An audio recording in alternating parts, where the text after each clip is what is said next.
Good evening, friends. This is Mike Mitchell. I want to thank you for pushing me to finally read The Vision Driven Leader. As I said last night, I've had it for several weeks. I got it on a pre-publication. So first day of issue, I got my copy, hardbound, because I'm still enjoy the feel of paper and don't have to boot it up, and I can move back and forth. And so I started reading it yesterday, and today I moved into chapter 2. Remember, chapter 1 was about the need to have a vision and the difference between a leader who provides vision and a manager who manages the vision and does the detail work to make it happen. And so that's the distinction between a manager and a leader. But the pitfalls of being a leader is that you don't do the detail work. And so chapter 2, I'm only going to do about half of it.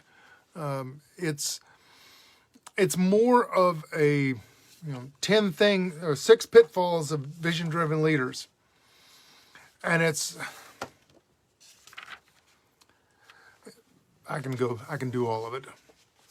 It's said the trouble with, or the value of a leader, a vision-driven leader, is that they have foresight. They see beyond the horizon. They see what's going to happen before it happens.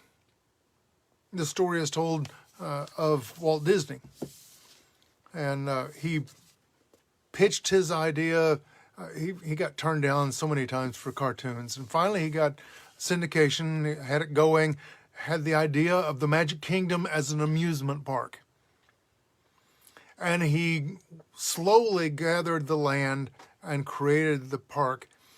But he died before opening day.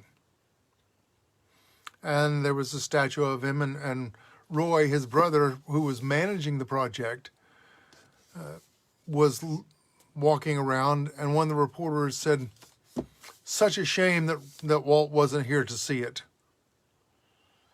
And Roy replied, "He did see it. That's why it's here." Steve Jobs saw the future of networked computers. No one else did. He was the first company to really understand the importance of a home-based computer, not these big old monsters that we used to work with. I mean, I remember the first workstations from Digital Equipment Corporation. I saw the production line for the very first 64-bit chip. They were bleeding edge technology, but they got comfortable with themselves. And I said that's really the problem, is that leaders, success brings complacency. Michael Hyatt, that's his word. Success brings complacency, and they get comfortable doing what they're doing. When they're having big success, it's hard to see the fundamental problems just below the surface, because the money coming in kind of covers it. He tells his own story of starting a publishing company, and everything was going great, and they decided to outsource some of their sales. And the big company that had 3 times as many salespeople wasn't doing even the same that they were doing by themselves. Well, maybe that's an anomaly. They got a loan to carry them forward from the company that was providing the sales staff. And the second month wasn't much better. And next thing you know, they're $1 million in debt to cover operating costs. And that was okay. They were starting to pick up steam, and then they found out that the company had been sold, and as part of the sales agreement, they had to clean up the books and call in all the loans.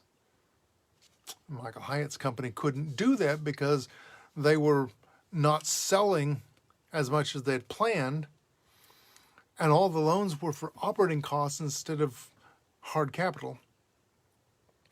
And so they had to give back all of their equipment and all of their office furnishings, including the chairs. There was no fallback. There was no cushion. The letter came, and then the truck came, and then everything was gone. Because they were vision driven without managerial underpinnings. You see, when you're running a big company, the tendency is to have scattered priorities or to be focused in on your success.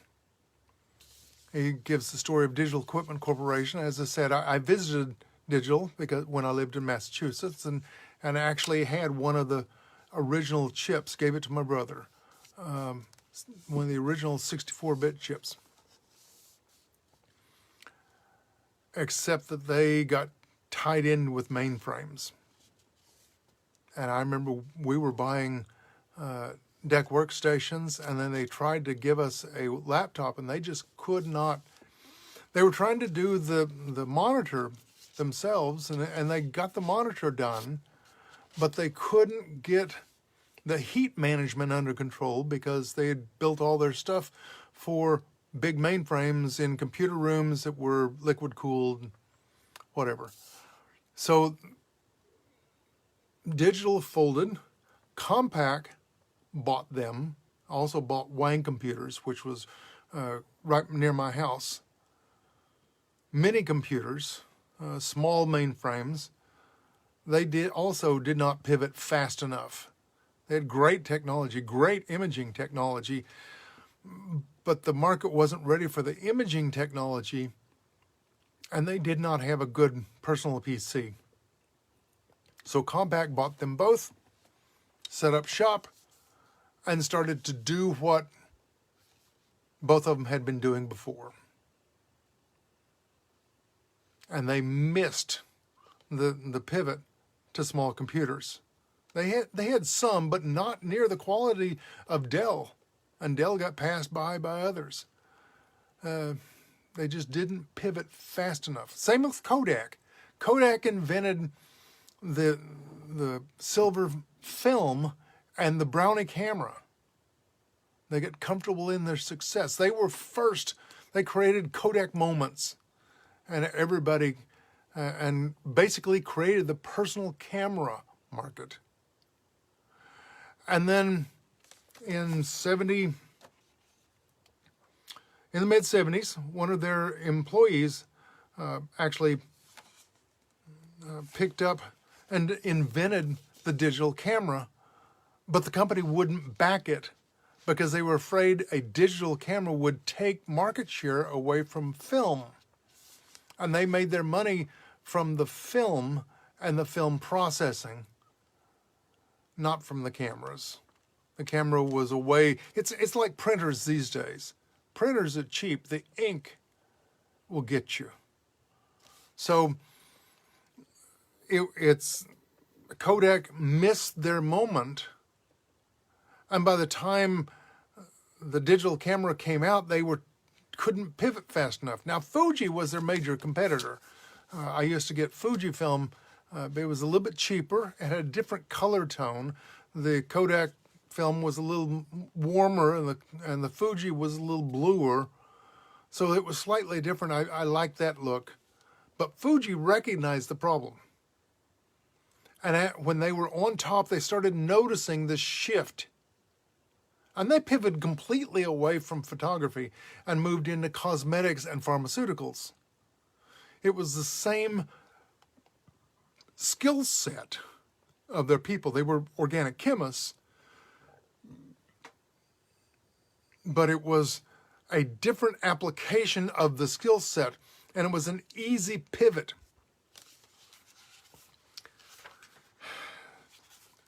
Too often, if you are writing a success, you will waste money. You'll waste your people's effort. You'll waste the talent. I had a job interview with PictureTel, and they wanted a program manager for their big room size machines. And I noticed that someone was playing with desktop communication back and forth, video teleconferencing. And I happened to mention that, that's where the future is. And I sent them the thank notes afterward. And next thing I know, I called and said, have you made a decision? They said, for what? Oh, yeah, we hired somebody you didn't interview. They threw away my resume because they were not willing to accept that I had an idea for where to take their company. And within a few years, they were bankrupt. It's just because I was listening to people on the bleeding edge of technology and was seeing where it was going and was actually managing internet-based communication shortly thereafter. First, I was managing multi-person across the internet for the Air Force. First time in the world we'd ever had 400 people in one session. Now, that's commonplace now. But back then, 10 at a time was a bunch. And I was trying to stretch the market. I went to Lucent, the leftover of Bell Labs, and talked to them about it. And they could do 6 at a time. And they thought that the high speed, the 30 frame a second video was what was needed. I said, well, how do I get more than 6 in a session? Can I daisy chain out? Well, maybe you can go 1. So now we can get 12 people in a session. And I asked her, how do I get 400? And the meeting was over and they showed me the door. And their product never rolled out.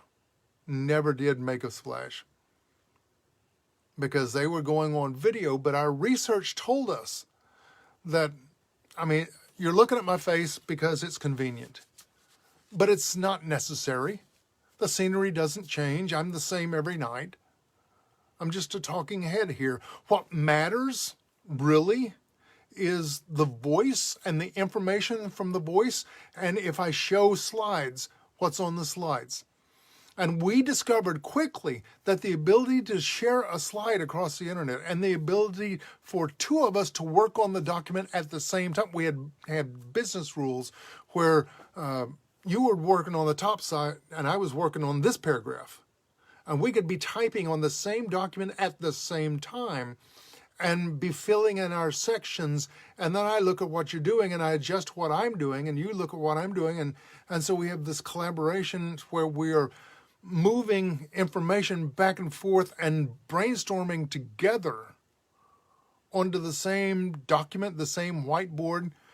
We can look at a map together from thousands of miles apart and circle where we want it.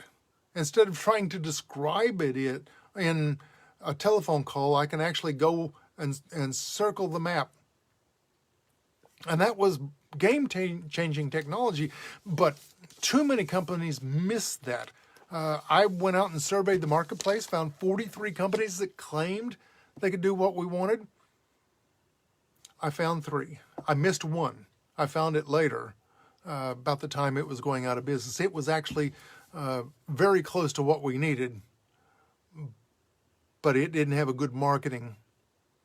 And he was using it in an academic standpoint as opposed to as an experiment and not as a real business. And there ended up being 1. All the others fell away.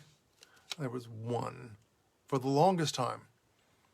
And about 3 or 4 years later, we had some of our requirements loosen up. After using it, we found we didn't really need everything that we were requiring.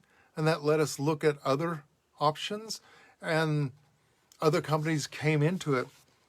But the old standards, the people that did it originally, they got passed by. It says, vision provides a direction for execution as well as a standard to judge performance. This is Michael Hyatt.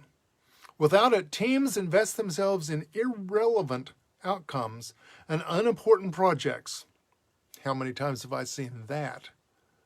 Especially working in the government. We do things that really don't matter. We're trying to struggle through that right now. My office is trying to pivot away from the legacy projects and trying to become agile with hardware development. Agile is a software discipline. We're trying to do it with hardware, and that's hard. When it takes a year and a half to write a contract and another 2 years to produce the hardware, that's after you do the design. So anything that we field is 5 or 10 years old before it finally gets installed on the airplane.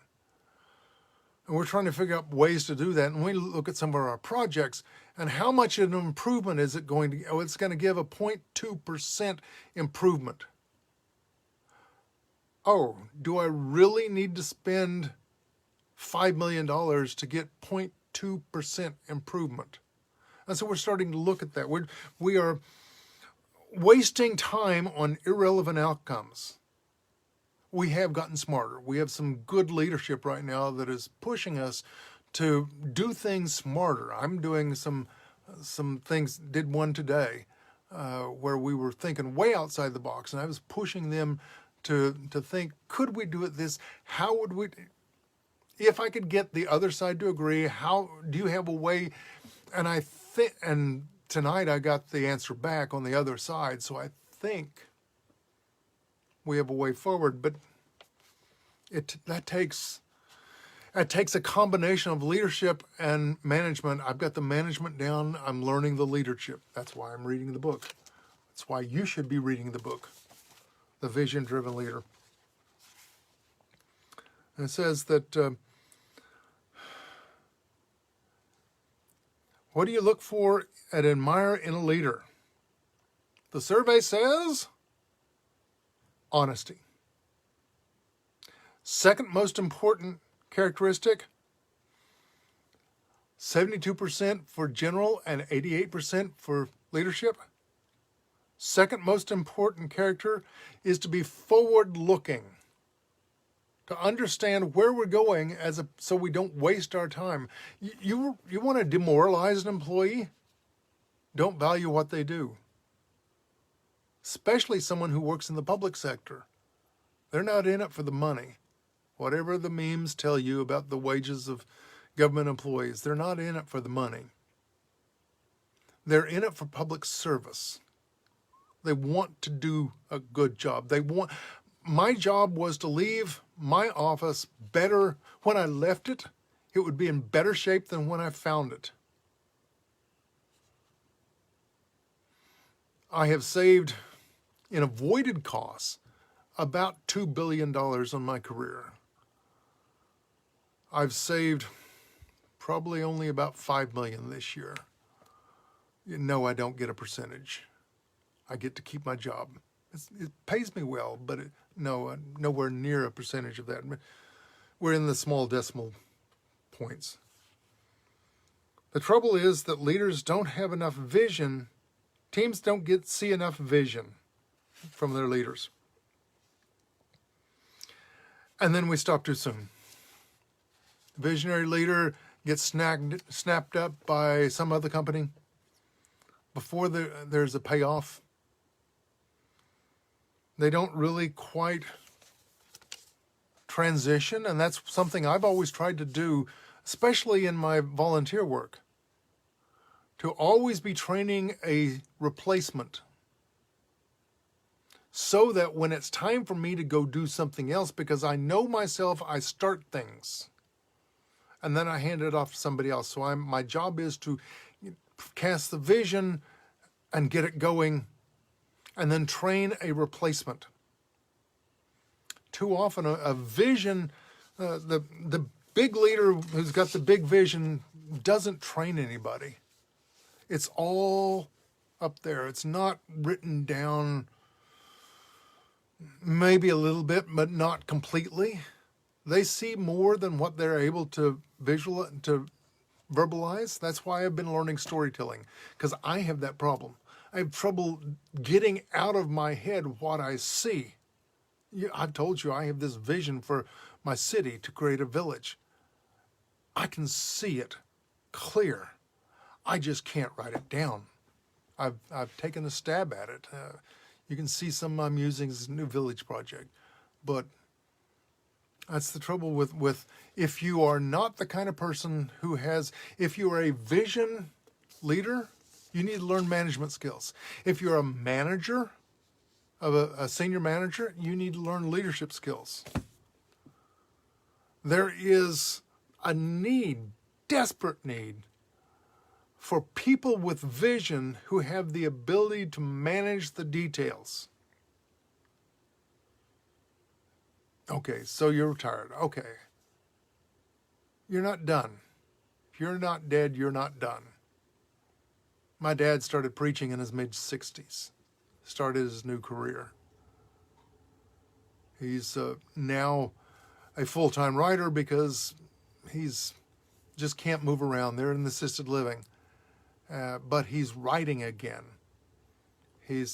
Because if he's not dead, he's not done. So he's casting a vision for his future and doing the work for it. And that's my encouragement to you. Again, I recommend Vision Driven Leader by Michael Hyatt. I recommend that you build your vision for your own future. What are you going to do next? I mean, you're probably enjoying what you're doing now, but what are you going to do next? That's what I'm trying to do. I'm trying to figure out what am I going to do when I'm tired of the cubicle job. Fortunately, it's in this beautiful home office right now, but I bet that I will be called back to the cubicle within a few months. And then what? If I'm going to have a future with freedom, I need to see my future before it happens and then do the work to create that future. And so that's my recommendation to you, to join me at this journey to see a future where you're adding great value from your long experience, both in your workplace and your volunteer place. Figure out what that is, and then go do it. I'll be back again tomorrow for Chapter 3 of the Vision Driven Leader. But for now, I bid you peace and blessing and a very good night. Thanks for watching. This is Mike Mitchell.